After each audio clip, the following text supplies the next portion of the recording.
This is my different varieties of snake plant.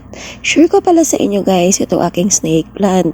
Kakaiba siya guys dahil sobrang laki at haba ng dahon niya.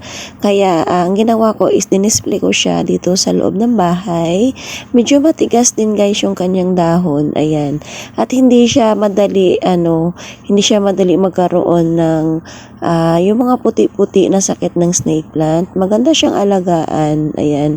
Madali siyang linisin. Hindi siya ganun kadali mabali yung kanyang leaves. Ayan, ito yung bagay talaga na pang house plant. At pansin nyo guys, ang laki ng dahon niya.